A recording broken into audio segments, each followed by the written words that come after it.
Hello everyone. Welcome back to another video. So today I will be sharing my testimony. So it's basically a continuation of the other series that I had before about having people share their testimonies on the channel.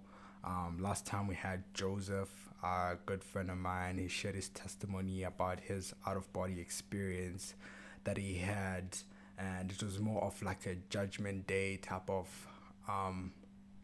like experience. So today my testimony will be about how Christ found me. So I think I always did know God from my parents, but it was kind of like a far away thing. We went to church and we kind of like I kind of heard about God. Let me just put it in that way. But I never really knew God for myself. But the moment that God found me was at a point in my life where everything came crashing down, where I was so broken. I was so lost. I was confused. And I think that's the moment where really like God saw my tears. God, um, He found me in that moment. That's when I started to seek something else, because prior I was a big believer in money. Excuse me. I was a big believer in money. Um, I believe that once you have money, you have everything. You're safe. Once you have money, you can cheat the world to some extent. Um, so I think I was 18. I started to watch some videos about, when I was like 16, about how other like American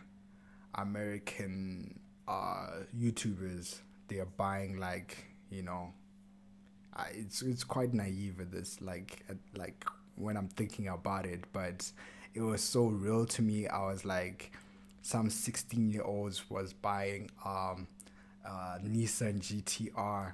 I think his name was Tenna Fox or something like that, way back in like when I was like 16, 17. So that really did spark my interest. And then I started to figure out how to make money online and stuff like that. And then I got really like into that. So at that point in time, I was still in Uganda. I went for high school there.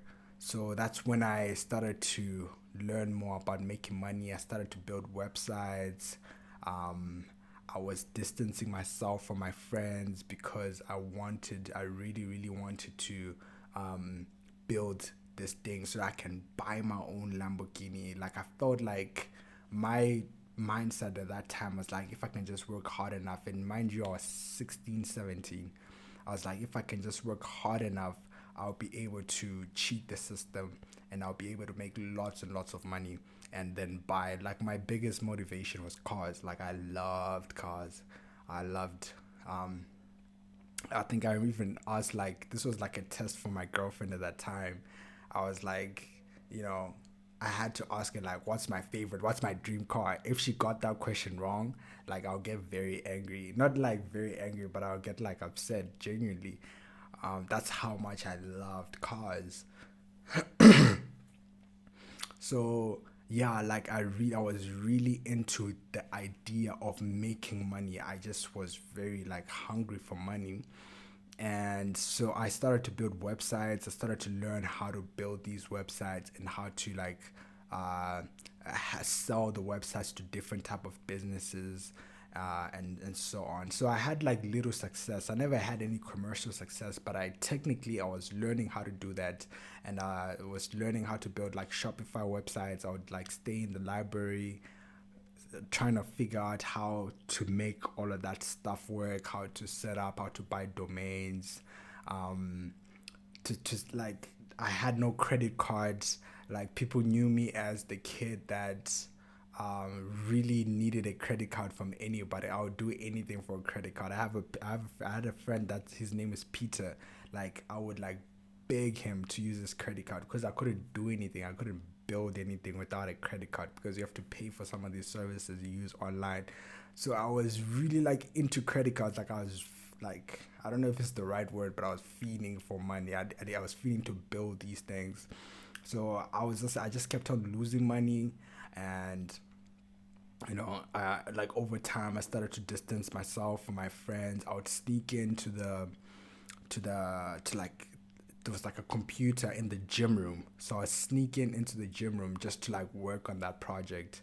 So yeah, like I was very like much so obsessed. So this continued for about like 2 years. I moved back to Zimbabwe for a bit. I left Uganda on sort of bad terms because like I was very much so prideful at that time. I felt that anybody that didn't have money is like is like less than me. Like I had like a vision of how I'm gonna get money. Like I was really like obsessed with money. So yeah, so I then went back to Zimbabwe. I stayed there for around 4 months. That's when I just finished my IGCSE. So again, I went back to building websites, and I think that time I was very much so alone now because I was separated from my high school friends because I went to high school in Uganda and I was there for several years. So in Zimbabwe, I didn't really know anybody, so I was like alone at that time. So that's when I really got into these things. I started to think on how I can make like $1 billion, how I can uh yeah, no, like I was very obsessed on like the different ways to make money, websites. I had different ideas on how to make money. I started to watch videos of how like when you have money you can pay for any type of medication. I won't be able to die, and then I was like afraid to die at some point, so I was watching videos about cryonics, which is basically like when you die, you freeze your body so that in the future, like people can unfreeze your body because the medication would have been have advanced to some point. So I was so into that. So like it raised the stakes of me trying to make money, right? So I was like building, I was like planning it out. I was like, maybe I need to move somewhere like in Zimbabwe, there's no traction. Mind you, I think I was 17, 18. Yeah, I think I was like 18 years old. I was like, I decided that I need to move to Cape Town. And then this entire plan I have of making enormous amount of money wouldn't work unless I moved to Cape Town. This is the time I was in Harare. So um, at that time, I started to get more and more depressed because I was like alone from my friends. So I started to watch like pornography, and because I was like at the house like 24/7. I wouldn't leave the house. The only time I would leave the house is like when I need to go like eat something. Oh, sorry, that's my speaker. When I need to go eat something like that. But like I was, the more I was into this thing called money and how to make money, um, like I still didn't have money. I was very like poor. I didn't have any money at all. But like I had in my mind, I had this plan of like how I can acquire like as much money as possible. So yeah, so like that gave me a lot of pride. So I would walk my walk. My friends started to notice when my walk was like, and the way I would sit down and the way I would talk, like my vocabulary changed. I was learning vocabulary so I can sound more intelligent. I was more condescending to people.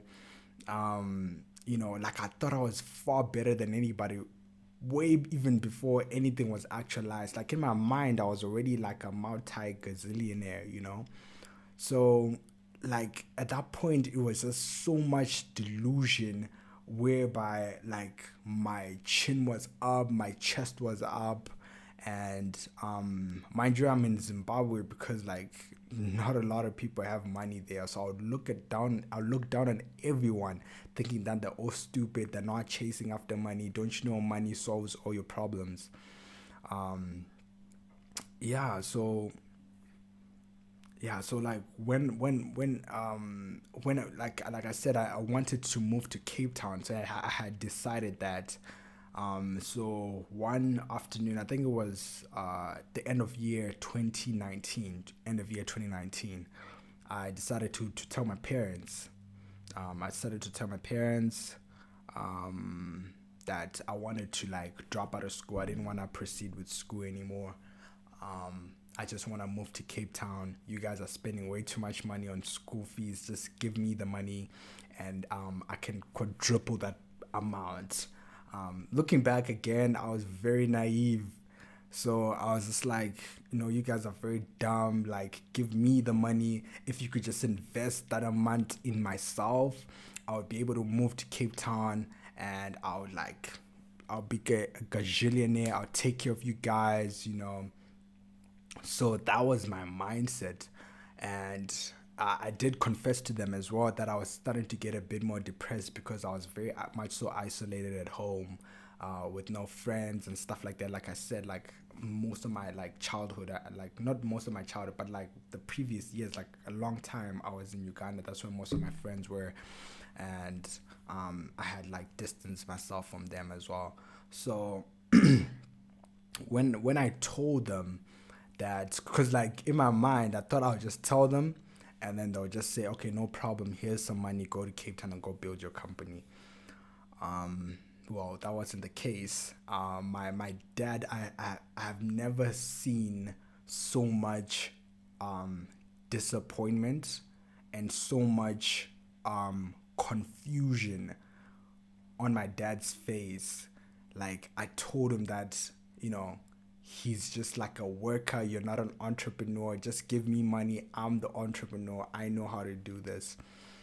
Like he was very disappointed and confused because I was very firm and I was very serious that I do not want to proceed with education. I think it's all like a hoax.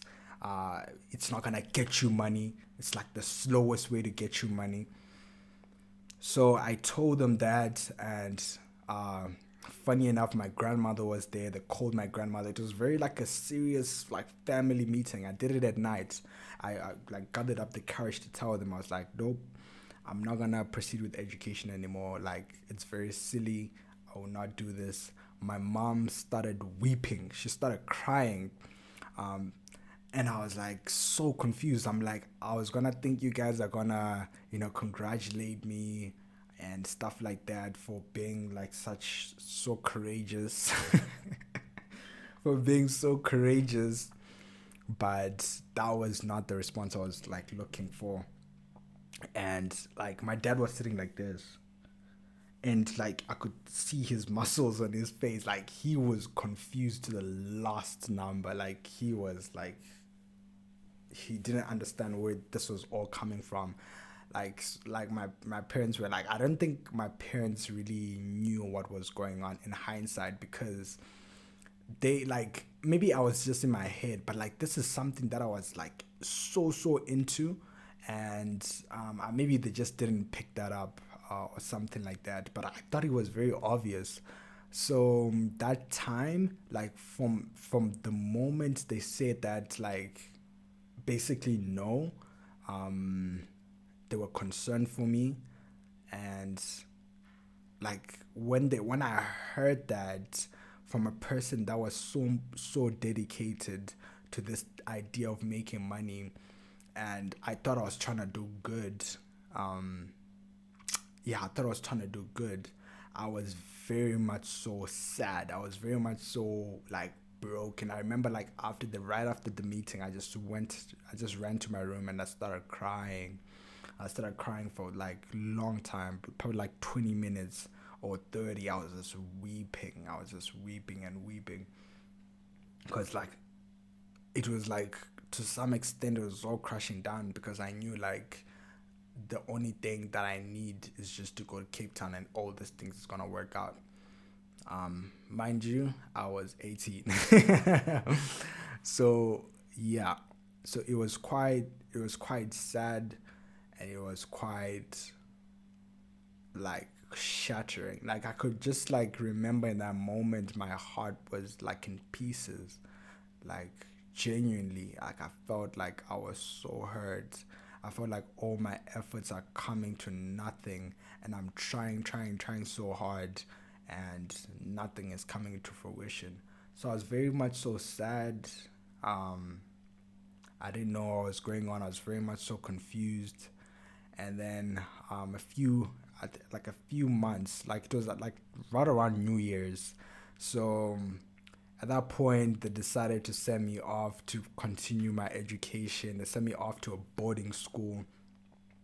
They actually told me to research some schools so I can further my education, but I was so like numb to everything. I had like literally surrendered everything, and I didn't really care anymore. They picked the school for me, and they sent me off to a boarding school. And a few months after that, COVID hit, and I had to come back home. Um, but like in my mind, thinking of it, like if I even did go to like Cape Town and then COVID hit, like things could have been a whole mess that side with restrictions and stuff like that, because like in the initial phase of COVID, things were very much so strict. And COVID was a very much so real thing. So like I'm even convinced that that if I did go there solo, 18-year-old trying to start a business, I would have probably died, and I don't think that's an exaggeration.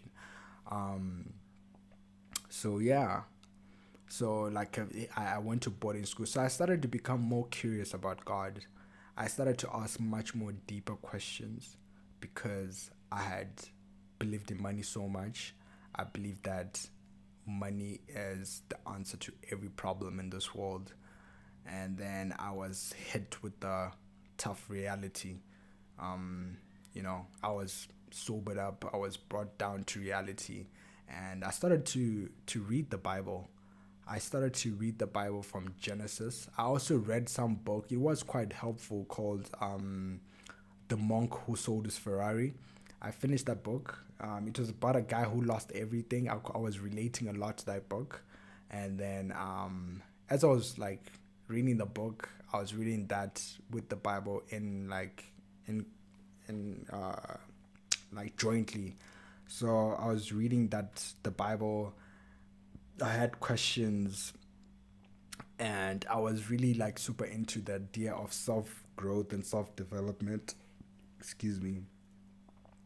And as I was reading the Bible, and then this was when I was at school. So when COVID hit, I went back to the house, and when I was at the house, that's when I really got deeper with God. That's when I started to know Him for myself. I heard like stories when I was growing up about like biblical stories, but I didn't really know them for myself. So I started reading from Genesis and started going forward. So I started reading. I was like I said, I was into money, and I heard like rich people like to read. So I was very into reading as well. So I started reading the Bible, and as I started reading the Bible, God became much more tangible to me, right?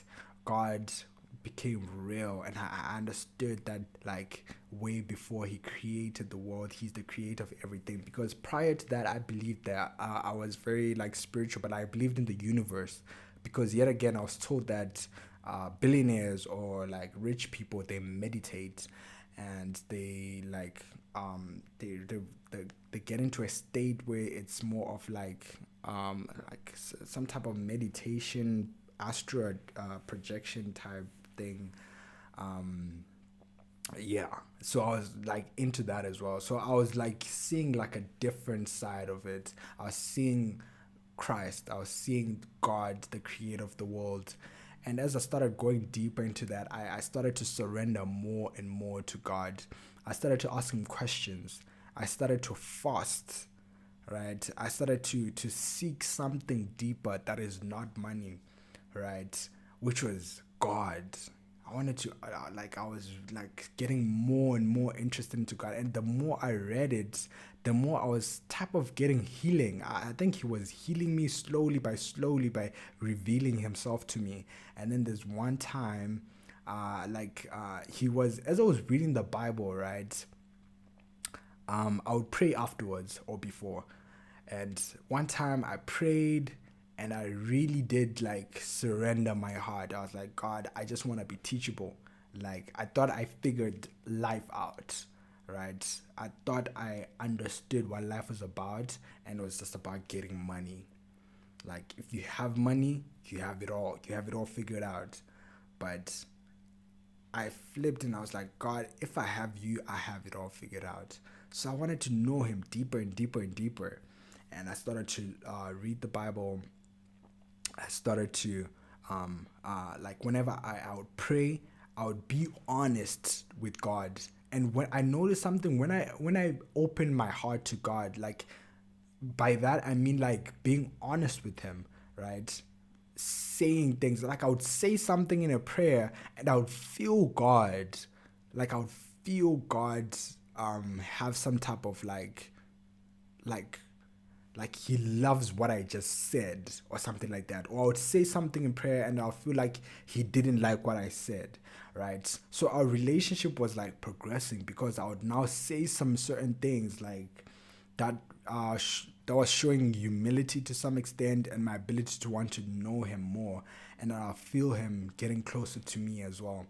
Um, yeah, so I was now seeking deeper and deeper things of God, and as I was reading the Word, I saw some sermon by Priscilla Shire, and then it was saying something like when you read the Bible, it reads you back. So as I was reading the Bible, it was like exposing. Like I told you, I had a lot of pride, and it was exposing, teaching me about pride. It's like every time I opened the Bible, it was more of like it was teaching me something. It was like I remember I was reading Proverbs, and then it was like, dear son, it was like God was speaking to me direct. You know what I'm saying? Like God was like saying, like I would open a run. I didn't know anything. I didn't even know books in the Bible, but like every time I opened it, it was more of like it was God teaching me something. And he like as I was reading it, I thought it like the Bible was some. I hope I'm explaining this properly, but like as I was reading it, it's like literally God is talking to you, right? It's like He was talking to me, describing something, saying why it's wrong, and something like that. And I was learning, and like gradually, I started to know the things of God deeper and deeper. And I reached a point. I remember this song called Surrender. Surrender was such a powerful song in my journey with God. Um, I started to listen to the song, and truly I did surrender to Christ. I did surrender. I gave my life to Him. I could feel the presence of the Holy Spirit now, and I was very much so sensitive to what people said about God. I would feel the Holy Spirit. I remember my friend read a verse to me, and I saw that verse literally grow legs and walk and enter me like live. Like I saw it with my eyes. Sorry, like I saw it with my eyes. That's when I realized like God is real. Like God is so real, and it was so insane to me that He was like under my nose the whole time. Because I think in hindsight, I was seeking after something, like desperately so. My soul was seeking after something, but I didn't know it was God at the time. But I was desperately seeking after something. And when I discovered God, I knew exactly that this was what I was looking for. Right. So God, He will expose your sin. That's one thing I learned. Like God, when you read His word, He exposes your sin. Sometimes we don't even know that this thing is a sin, right? But when you read the word, you really get to understand God's nature. Like that's who He is, right? He is holy. And some of the things that we do is not holy. Like I like the verse that said uh, destruction comes after pride or something like that. It was like a verse in Proverbs. So it was like pride was saying that like humility God exalts, and pride God like cuts down. I forgot the verse. I think I'll put it in the screen if I can find it. But that verse was so powerful to me because I thought like in this life you have to be prideful. You can't be, you can't be humble. Humble for what? Humble for who? So I was very much so prideful, but like God was like giving me like a counterintuitive thing. So I got to understand him more, and the more I was understanding him, I felt like a different type of joy. I was not depressed anymore. I wasn't watching pornography anymore. Like I was so peaceful. I am so peaceful. But at that time, it was so intense because I felt that God really, really, really was like seeking after me because I was running, but I was running in the wrong direction, right? I should have been running but like God, regardless, He saw me with my pride. He saw me walking in the wrong direction. He came after me, and then He found me when I was broken, and then He he like took me into his arms, right? And there's this verse that really like strengthened my faith as well. It wasn't a verse, I think I heard it from a sermon or something like that, but it said that where our strength ends, that's where God's strength begins, right? Meaning that like I thought that I need to be like the most powerful, the most like wealthy and whatever. That's my strength, right? Like all the effort I was putting, that was my strength. But like where all that strength it ends, that's where God's begins. So God was like so much so like I got to see that God is so much so higher than our own plans because I had everything planned out and everything came to shambles, man. Everything was like a whole disaster, right? Um, but when I learned to trust God, God really did come through in my life. I was much more joyful. He put me in a good university. Right now right now I have like a bachelor's degree. I'm about to finish my post grad.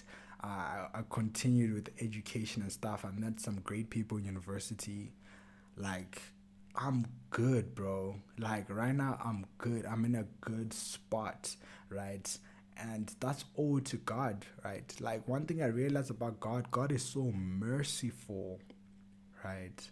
God is so merciful and He's so kind and He's so patient. He won't lead you astray, right? But one thing I just wanna say is like um God, yeah, He is merciful, and we just have to learn to trust Him and to surrender to Him and to know that He doesn't have bad intentions for us, right? People say like the Bible has all these rules, but those rules are to protect you, those rules are to lead you, those rules, they're not even rules, but like those instructions are to keep you safe, right? Today I was watching a sermon. It was talking about the fear of God. Like once you fear God, He, He is the one that like the fear of God is the one that will keep you close to Him, right? Like it sounds like crazy. Like fear God is a good, like the fear of God is a good thing, but like the fear of God is what keeps you close to Him, right? If you don't fear God, if you're prideful, right? If you put your faith in other things, for example, money, like you turn away from God, you completely walk in a different direction in this life. But once you humble yourself and you love His commandments, you are desperate for what He says we should do, right? That's where his that's where He comes closer to us. But anyway, guys, this was my hopefully I didn't leave any key details, but this was basically my testimony. My testimony was love for money. I love money so much. I thought it's the cure for every disease. I was like so into money, but like I've been delivered, and I was so prideful, but I've been delivered, and I had so much so like dirt and disgust from like watching so much pornography, but I've been delivered from that, and I just want to praise God. And I'm not shy to share my testimony. I want to share it with everybody else. I hope it inspires you. I hope it leads you closer to God. I hope it strengthens your faith, and I hope that if you are in a position where you are going the opposite direction from God, please turn to God, because God will lead you in the direction that you're supposed to go to in this life. We only get one chance in life, so it's probably a good idea if you have God right beside you. And amen, and God bless.